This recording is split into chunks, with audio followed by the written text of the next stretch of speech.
Desde los 15 me sostuve sin un solo centavo de mi familia. Compré mi casa a los 25 y mis padres me llevaron a juicio por arruinar las oportunidades de su hijo favorito, pero no imaginaron que yo tenía la última jugada. Me llamo Oliver, tengo 27 años, aunque esta historia empezó cuando tenía unos 15. Siempre he detestado sentir que le debo algo a alguien. Tal vez esa sensación viene de cómo crecí. Mis padres parecían llevar una especie de marcador invisible en sus cabezas. Cada comida, cada viaje, cada favor que nos hacían no era realmente gratuito, lo anotaban mentalmente y lo sacaban a relucir meses o incluso años después, como si estuvieran esperando que se lo devolviera. Esa actitud me hizo sentir que incluso lo más básico de la crianza era algo que debía ganarme. Y cuando eres adolescente, eso deja huella. En mi casa, el dinero siempre fue un tema complicado. No es que mis padres fueran pobres, ambos tenían empleos estables, pero mi hermano menor, Harry, era el niño de oro de la familia. Me lleva 3 años menos. Desde que nació, todo parecía girar en torno a él. Tenía entrenamientos privados de fútbol, campamentos costosos, ropa de primera marca y, sin importar el precio, mis padres nunca dudaban en pagar. Conmigo, en cambio, las cosas eran distintas. Si quería algo que no fuera estrictamente necesario,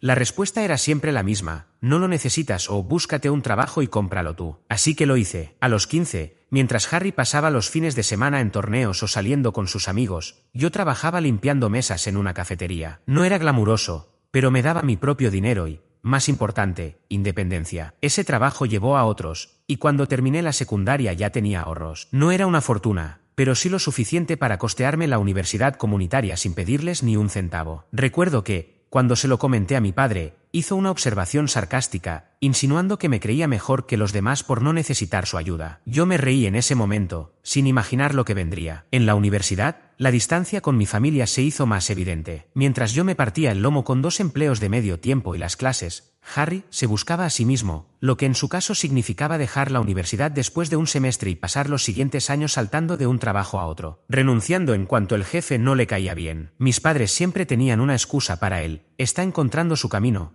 tiene mucho potencial y, por supuesto, no es como tú, Oliver. Pronto empecé a ver el patrón. Mis logros se minimizaban, pero si Harry hacía lo mínimo, era motivo de celebración familiar. A los 24 conseguí un buen empleo en tecnología. Al principio no era nada lujoso, pero me esforcé, aprendí todo lo que pude y fui ascendiendo. Al cabo de un año, ganaba lo suficiente como para pensar en salir de mi pequeño apartamento. No se lo conté a mis padres de inmediato, los conozco demasiado bien. En silencio, empecé a visitar casas. Cada vez que iba a una jornada de puertas abiertas, sentía que me acercaba a algo que siempre había parecido inalcanzable para alguien como yo. Cuando finalmente cerré la compra de mi primer hogar, estaba tan emocionado que me temblaban las manos. No era una mansión, pero era mío. Cada ladrillo y cada dólar del pago inicial los había ganado trabajando. Decidí invitar a mis padres y a Harry a cenar como sorpresa, pensando que se sentirían orgullosos. Ese fue mi primer error. Desde que entraron, vi en la cara de mi madre que no estaba feliz, estaba calculando. Sus ojos recorrían cada rincón como si estuviera tomando inventario. Mi padre bromeó diciendo que seguramente había ganado la lotería. Harry apenas habló, se limitó a recorrer la casa como quien evalúa algo. La única reacción genuina vino de mi tía, que no dejaba de felicitarme. Pero al sentarnos a cenar, llegaron los comentarios. Está bonito, dijo mi madre, pero ¿no crees que es demasiado para alguien de tu edad? Sí, añadió Harry, quizá podrías haber ayudado en otras cosas en vez de gastarte todo en esto. Dejé el tenedor y pregunté con calma: ¿qué otras cosas? Mi madre me miró como si yo ya supiera la respuesta. Tu hermano ha estado pensando en volver a estudiar, pero ya sabes lo caro que es. Creímos que, como ahora tienes esta casa, podrías aportar un poco para que empiece. Sentí como si me hubieran dado una bofetada. Nunca me habían ofrecido ayuda para mi pago inicial, mis muebles o mis facturas. Pero ahora que tenía algo, ya lo estaban destinando mentalmente a Harry. Intenté mantener la compostura. He trabajado para esto. No les pedí nada. ¿Por qué debería pagar las decisiones de Harry? El ambiente se tensó. Mi padre murmuró algo sobre que la familia se ayuda. Harry me miraba como si lo hubiera traicionado. Terminé la cena antes de tiempo y, al despedirse, mi madre me abrazó con fuerza y me susurró: no seas egoísta, Oliver, lo hablaremos de nuevo. Pensé que el asunto se enfriaría. Me equivoqué. Las semanas siguientes, cada conversación traía indirectas. Harry está mirando cursos, pero no podemos costearlo sin ayuda. Es una pena que haya quien sí pueda ayudar y no quiera, decía mi madre. Mi padre me recordaba constantemente todo lo que habían hecho por mí, lo cual era irónico considerando lo poco que me habían apoyado económicamente. El punto de quiebre llegó un domingo. Recibí un mensaje de Harry: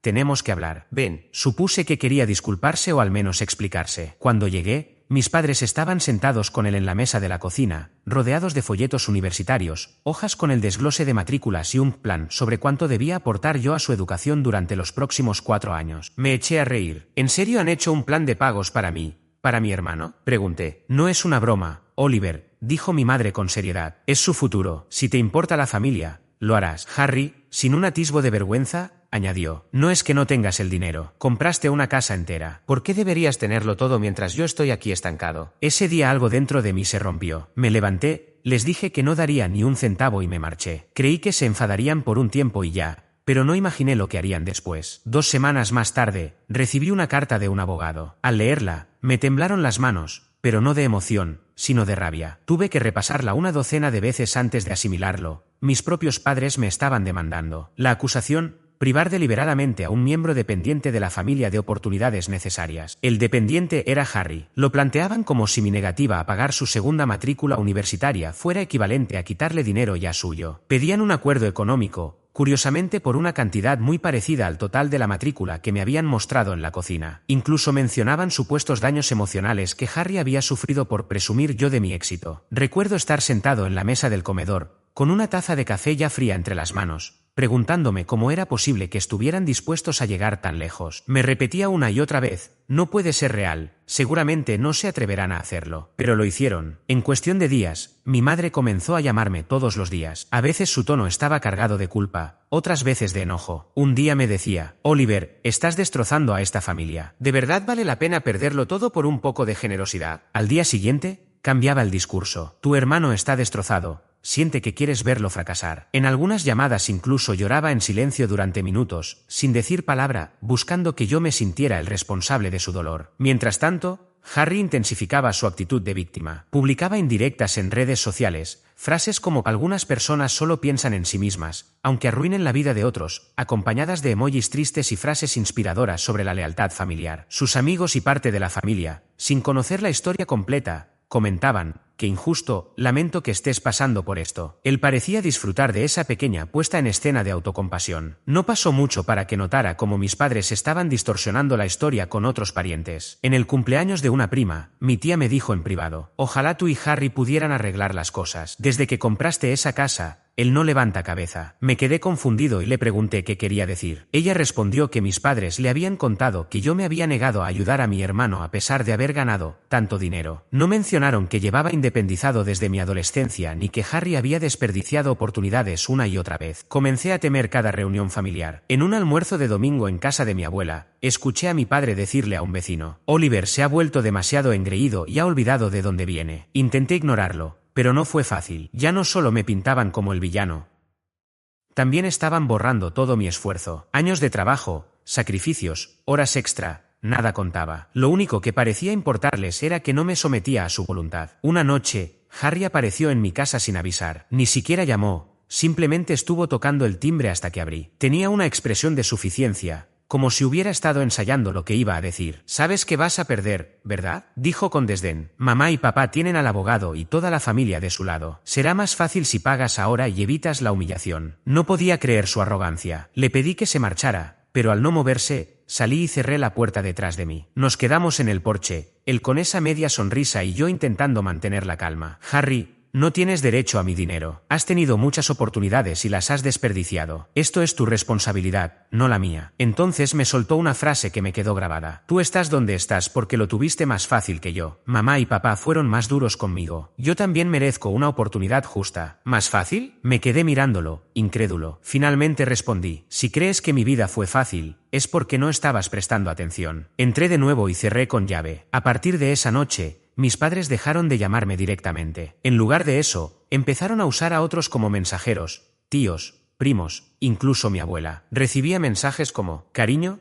tu madre dice que esto es un malentendido. Tal vez si ayudas un poco a tu hermano, podríamos dejar todo atrás». «Oh, Oliver, tu padre no está bien de salud. Este estrés no le ayuda». Cada mensaje era otro intento de desgaste. Mientras tanto, la demanda seguía adelante. Tuve que contratar a un abogado solo para defenderme de mi propia familia. En cada documento, ahí estaban sus nombres, mis padres y Harry. No importaba lo absurda que fuera la situación o lo seguro que estuviera de ganar, el peso emocional era enorme. Por las noches me quedaba despierto pensando cómo las mismas personas que deberían protegerme habían llegado a esto. Y entonces entendí que no solo querían dinero, buscaban algo mucho más grande. La revelación llegó con un mensaje de voz de mi agente inmobiliaria. Sonaba preocupada y me dijo que había recibido una extraña consulta sobre mi casa. Preguntaban si estaba disponible para venta o alquiler porque el actual propietario podría no permanecer mucho tiempo. No me dio un nombre, pero no lo necesitaba. Solo había 3 personas que sabían cómo golpearme donde más dolía. La llamé de inmediato y me confirmó lo que sospechaba. La persona que había hecho la consulta era mi madre. Se había hecho pasar por una amiga de la familia, mostrando interés por la propiedad. Pero mi agente, sospechando algo raro, la presionó un poco y terminó descubriendo que mi madre insinuó que yo podría perder la casa pronto y que sería una pena desperdiciarla cuando otro miembro de la familia podría aprovecharla. Sentí un nudo en el pecho. Ese otro miembro de la familia estaba claro quién era. No solo querían dinero, estaban preparando el terreno para quedarse con mi casa. Me quedé sentado en la cocina, con el teléfono en la mano, mirando por la ventana durante lo que pareció una eternidad. Ya no se trataba de favoritismo, ni de las manipulaciones de Harry, ni de la culpa que intentaban imponerme. Esto era un ataque directo contra todo lo que había logrado. Esa casa no era solo un techo, era el símbolo de mi independencia, el fruto de años de esfuerzo. Y ellos ya rondaban como buitres, esperando el momento para arrebatármela. Mientras más lo pensaba, más claro lo veía. Recordé la primera cena que les ofrecí en mi hogar, como mi madre observaba cada rincón, aquel comentario sobre que era demasiado para alguien de mi edad, las burlas de Harry sobre tenerlo todo mientras él seguía atrapado en su situación. Todo apuntaba a esto. La demanda no era solo por matrícula universitaria. Si lograban pintarme como alguien que había privado injustamente a Harry, podrían buscar algún tipo de ventaja legal sobre mis bienes, incluyendo mi casa. Y ahí fue cuando llegó el verdadero golpe. Recibí un correo de mi abogado con una copia de una nueva enmienda presentada en el caso. En ella afirmaban que parte de las razones por las que exigían una compensación era que mi actual vivienda había sido adquirida con fondos que, según ellos, debieron destinarse a apoyar la educación y el desarrollo profesional del demandante. En otras palabras, intentaban argumentar que mi casa era una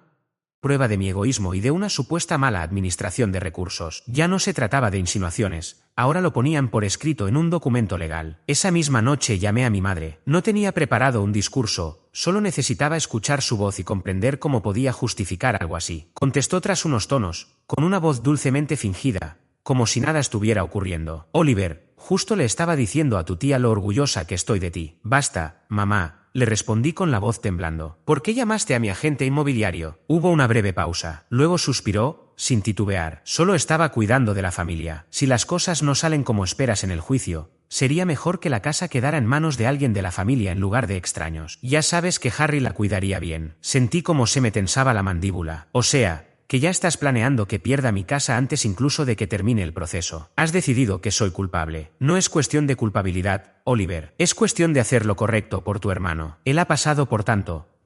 ¿Pasado por tanto? Interrumpí. Le han dado todas las oportunidades posibles, mientras yo tuve que salir adelante solo desde que era un adolescente. Trabajé para tener esta casa. Nunca me ayudaron, ni una sola vez. Y ahora pretenden quitármela. Su tono se volvió más cortante. No exageres. No estarías donde estás si no fuera por cómo te criamos. Nosotros también hicimos sacrificios. Esta es tu oportunidad de devolver algo. ¿Devolver algo? Esa frase me golpeó como un ladrillo. Era la misma que me había dicho cuando, a los 16 años, me negué a entregar la mitad de mi sueldo para cubrir gastos de la casa mientras Harry se gastaba su asignación en videojuegos. La misma que utilizó cuando me negué a Theo firmar el préstamo de un coche para él cuando tenía 21. Para ella, mis logros no eran míos, sino una deuda que podía cobrar cuando quisiera. Colgué sin decir nada más. Las manos me temblaban tanto que casi se me cae el teléfono. Ya no era solo enojo, era algo más profundo, una mezcla de traición y claridad. Porque en ese momento entendí que nunca iban a detenerse. No importaba cuánto explicara o demostrara que había construido mi vida sin su ayuda.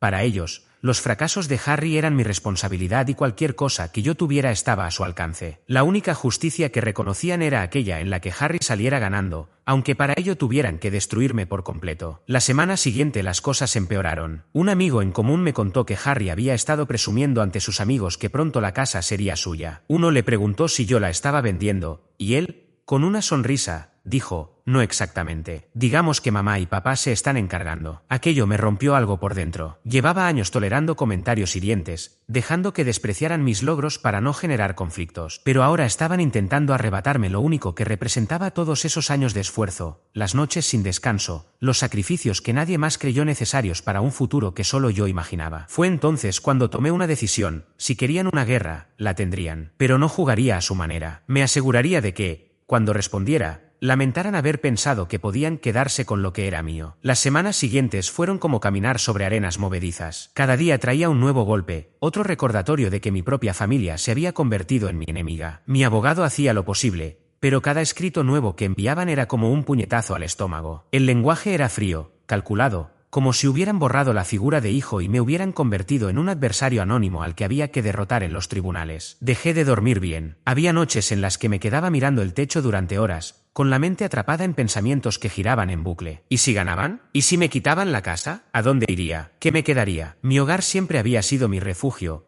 el único lugar donde podía cerrar la puerta y estar seguro de que nadie entraría a imponerme su voluntad. Ahora, incluso sentado en mi sala, sentía que las paredes ya no eran mías. Mi trabajo empezó a resentirse. Me sorprendía a mí mismo divagando en reuniones o retrasando entregas porque estaba enterrado en papeleo legal. Mi jefe, aunque comprensivo cuando le expliqué que era un asunto familiar, dejó claro que su paciencia no sería eterna. Me había forjado una reputación de ser confiable, capaz de manejar cualquier desafío, y ahora veía cómo esa imagen se agrietaba. Lo peor fue la soledad. Mis padres habían manipulado la historia tan bien que gran parte de la familia extendida creía que yo era el cruel. Las invitaciones a cumpleaños, cenas y reuniones informales comenzaron a desaparecer. Veía fotos en redes sociales, grandes sonrisas con leyendas como "la familia es lo primero", y en el centro, siempre, Harry con mis padres a los lados. Mi nombre ni siquiera se mencionaba. Una noche abrí el refrigerador y me di cuenta de que no había hecho una compra decente en semanas. Sobrevivía con comida para llevar o cosas rápidas de la tienda de la esquina, porque no tenía energías para más. Frente a un cartón de huevos y media botella de jugo de naranja, sentí una ola de desesperanza. Ya no era solo la demanda, era la certeza de que, hiciera lo que hiciera, siempre sería un extraño en mi propia familia. Pero en ese momento oscuro, algo se encendió en mí. Recordé cuando tenía 15 años, trabajando en un diner los viernes por la noche, con las manos agrietadas de fregar platos, sabiendo que al día siguiente me esperaba un turno doble. Lo había hecho durante años sin red de seguridad, sin aplausos, avanzando solo porque me negaba a rendirme cuando era más fácil dejarlo todo. Entonces decidí que no permitiría que me lo arrebataran todo. Dejé de responder llamadas. Le pedí a mi abogado que manejara cualquier comunicación, por insignificante que fuera, para no escuchar sus voces ni leer sus mensajes manipuladores. Revisé mis finanzas en silencio, asegurándome de que cada activo estuviera protegido y cada cuenta segura. Pedí un informe de crédito para detectar cualquier movimiento extraño. Incluso instalé un sistema de seguridad en mi casa, por si a Harry se le ocurría aparecer sin aviso. En público, mantenía la calma. Si alguien preguntaba cómo estaba, respondía "lo estoy manejando" y cambiaba de tema. Pero en privado, trazaba un plan. Comprendí que si los enfrentaba de frente, solo seguirían retorciendo la historia para pintarme como el agresor. No, debía ser más inteligente. Necesitaba dejar que ellos mismos cavaran su propia fosa y asegurarme de que no pudieran salir de ella. El primer paso era reunir pruebas, no solo para presentarlas en el juicio, sino también para mí, evidencias de cada llamada manipuladora, de cada comentario envenenado, de cada intento por desacreditarme. Si iba a contraatacar, quería tenerlo todo documentado, negro sobre blanco. Aún así, mantuve un perfil bajo. Por fuera, parecía que me habían reducido al silencio, y tal vez eso fue exactamente lo que ellos llegaron a creer, justo como yo quería. Cuando alguien piensa que estás en el fondo, jamás ve venir tu regreso. Y el mío iba a golpearlos más fuerte de lo que podían imaginar. Es curioso cómo, cuando dejas de alimentar el drama de ciertas personas, empiezan a convencerse de que has desaparecido. Mis padres y Harry interpretaron mi silencio como señal de que estaban ganando. En realidad, me estaba dando el espacio para reconstruirme, no solo para reforzar mis defensas, sino también mi vida. El primer cambio vino desde el trabajo. Una tarde, mi jefe me llamó a su oficina. Me preparé para recibir malas noticias, pero en lugar de eso, cerró la puerta y me dijo: "No sé qué esté pasando en tu vida personal, pero sé que eres bueno en lo que haces. Si puedes concentrarte, quiero ponerte al frente de un proyecto que podría llevarte a un ascenso". Fue como abrir una ventana en una habitación sofocante, un soplo de aire fresco. Me volqué de lleno en ese proyecto, con horas extra, planificación meticulosa y cuidando cada detalle. No solo trataba de demostrarle a mi jefe lo que podía hacer, también estaba recordándomelo a mí mismo. Y funcionó. El proyecto fue un éxito y semanas después llegó el ascenso junto a un aumento considerable de sueldo. Mi colchón financiero se fortaleció, mis ahorros crecieron y aunque el estrés por la demanda seguía ahí, recuperé una sensación de seguridad. Mientras tanto, mi abogado desmontaba poco a poco el caso de la otra parte. Obtuvo registros del historial laboral de Harry, sus anteriores intentos fallidos en la universidad e incluso mensajes donde mis padres reconocían haberlo consentido en exceso. Cada documento era otro hilo que revelaba la hipocresía en la que se sostenían. Yo no presumía, aún no, simplemente guardaba todo, dejando que las pruebas se acumularan. Fuera del trabajo, empecé a enfocarme en mí. Regresé al gimnasio que había dejado meses atrás, en parte para despejar la mente y en parte para liberar la tensión acumulada. Volví a cocinar mis comidas, sin lujos, pero disfrutando el proceso de cortar verduras y sentarme a comer sin prisas. También retomé el contacto con personas que había dejado de lado, viejos amigos y compañeros de confianza, gente que me conocía sin la distorsión del chisme familiar. Así, poco a poco, formé un círculo de apoyo libre de su manipulación. Entonces ocurrió algo inesperado. Me invitaron a dar una charla en un evento local para jóvenes profesionales. Alguien había visto los resultados de mi proyecto y consideró que mi trayectoria podía inspirar. Allí, de pie ante la audiencia, conté mi historia profesional, sin entrar en los aspectos personales, y comprendí que ya no era aquel muchacho inseguro que limpiaba mesas. Había construido algo que mi familia no podía arrebatarme. Con cada pequeño triunfo, sentía que el equilibrio cambiaba. Mis padres seguían con su demanda, pero fuera del tribunal, su control sobre mí se desmoronaba. Ya no podían manipularme con llamadas que no respondían ni tergiversar mis palabras si no se las daba. Toda comunicación pasaba por los abogados, lo que significaba que no habría emboscadas en la puerta de mi casa ni encuentros casuales en reuniones familiares. Lo mejor era que, mientras se quemaban los puentes conmigo, también dañaban su propia reputación. Un conocido en común me comentó que algunos familiares empezaban a preguntarse por qué mis padres me arrastraban a los tribunales en vez de ayudar a Harry a encaminar su vida. Al parecer, él había presumido con tanta soltura sobre quedarse con mi casa que hasta los que estaban de su lado empezaban a verlo mal. Fue entonces cuando supe que ya no estaba solo sobreviviendo, estaba ganando terreno. Mi carrera era sólida, mis finanzas estables y tenía aliados que veían la verdad. Ya no necesitaba reaccionar a sus jugadas. Podía planificar las mías. Y aunque las ganas de contraatacar eran fuertes, decidí esperar, porque entendí que la clave era el momento adecuado. Que pensaran que seguía con mi vida, que me creyeran despreocupado, que siguieran subestimándome, porque la próxima vez que moviera ficha, no sería solo para proteger lo mío. El punto de inflexión llegó un martes por la tarde. Salía de una reunión con un cliente cuando recibí un correo de mi abogado. El asunto decía: solicitud de descubrimiento, error del abogado contrario. Dentro había un hilo de correos reenviado. El abogado de mis padres había copiado por error a mi representante en una conversación interna. En su mayoría eran detalles logísticos, plazos y fechas de entrega. Pero en medio de todo, había un mensaje de mi madre que me hizo latir el corazón más rápido. Ella había escrito: debemos asegurarnos de que la casa de Oliver se incluya en cualquier acuerdo. Harry ya habló con un amigo agente inmobiliario que puede ponerla en venta en cuanto se firme la cesión. Es la manera más sencilla de garantizar que tenga un nuevo comienzo. Ahí estaba, por escrito, la prueba de que la demanda nunca había tenido que ver con la educación de Harry. Todo comenzó con una revelación que me dejó helado. Había indicios claros de que querían transferir la propiedad de mi casa al nombre de mi hermano Harry. Aquella tarde, cuando hablé con mi abogado, percibí un entusiasmo contenido en su voz. Esto lo cambia todo, me dijo. Acaban de dejar en evidencia que tienen motivaciones ocultas. Podemos utilizarlo a nuestro favor. Pero yo no quería limitarme a usar esa información únicamente para defenderme. Mi objetivo era mucho mayor. Quería construir un caso sólido que no solo frenara sus intentos, sino que les impidiera repetir algo así con nadie más. En esos días, además, surgió en el trabajo una oportunidad inesperada. Mi reciente ascenso ya me había puesto al mando de un pequeño equipo, pero ahora me ofrecían un puesto de liderazgo interdepartamental en un proyecto de gran visibilidad. Aquello implicaba dos ventajas enormes: un aumento considerable de ingresos y acceso a ejecutivos de alto nivel en industrias mucho más amplias que la mía, personas capaces de abrir puertas que ni siquiera sabía que existían. Acepté sin dudarlo. Ese paso no solo fortaleció mi situación financiera, sino que me dio flexibilidad y me permitió dirigir recursos con discreción hacia donde yo quisiera. Una de mis primeras acciones fue contratar a un investigador privado. No buscaba nada ilegal ni invasivo, solo quería la verdad. Necesitaba saber qué había estado haciendo Harry durante todo ese tiempo en el que aseguraba vivir al límite, y averiguar si mis padres habían usado maniobras parecidas con otros familiares. El investigador cumplió con creces. 2 semanas después,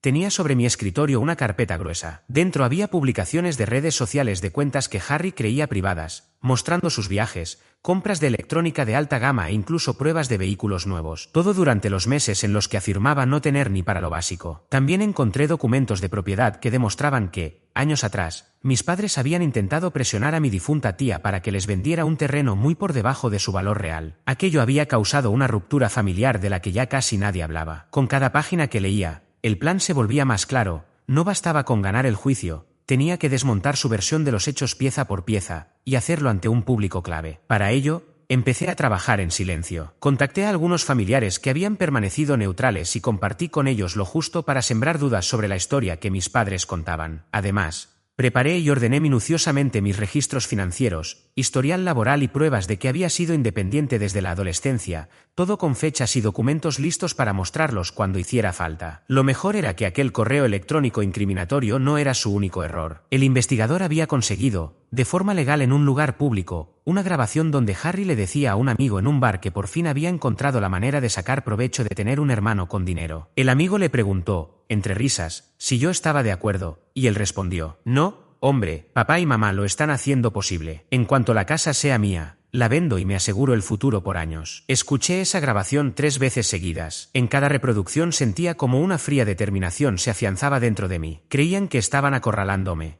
pero en realidad me habían entregado las herramientas para destruirlos. Solo quedaba elegir el momento perfecto para actuar. Y yo sabía que el golpe más devastador no era el que se da con gritos, sino el que se asesta con precisión y silencio. Mientras tanto, mis padres y Harry seguían avanzando en su demanda, sin sospechar que ellos mismos ya habían pavimentado el camino hacia su derrota. Se acercaba la fecha del juicio, y con ella, la conferencia previa al proceso, la reunión donde ambas partes exponen sus mejores argumentos para valorar una posible negociación. Ese sería mi escenario. El día señalado, entramos en la sala de conferencias. Mis padres estaban allí, con Harry sentado entre ellos y una expresión de autosuficiencia. Mi madre me lanzó esa sonrisa que usaba cuando creía tener la ventaja. Mi padre evitó mirarme, en un gesto fingido de desaprobación. Harry, por su parte, se recostó en la silla como si ya estuviera firmando la escritura de mi casa. El mediador inició con formalidades y luego le dio la palabra a mi abogado, tal como habíamos acordado. No habría discursos emotivos ni dramatismo, solo hechos. Mi abogado deslizó una carpeta delgada hacia su lado de la mesa. Aquí está la documentación completa de la independencia financiera de mi cliente desde los 15 años, explicó. Registros de empleo, declaraciones de impuestos, comprobantes de pago de estudios y facturas de la compra de propiedades. No encontrarán ni un solo centavo aportado por sus padres. Harry soltó una pequeña risa, pero mi abogado continuó imperturbable. Pasó la carpeta a una página marcada. Y aquí, dijo con calma, un correo electrónico enviado por los demandantes en el que reconocen que el objetivo principal de esta demanda es transferir la propiedad de la casa del demandado a un tercero. El rostro de mi madre perdió el color en segundos. Mi padre apretó los labios formando una línea rígida. Harry se inclinó hacia adelante para leer la hoja, su seguridad tambaleando. Por último, añadió mi abogado mientras presionaba un botón en su portátil, escuchen este breve audio. La voz de Harry retumbó en la sala. No,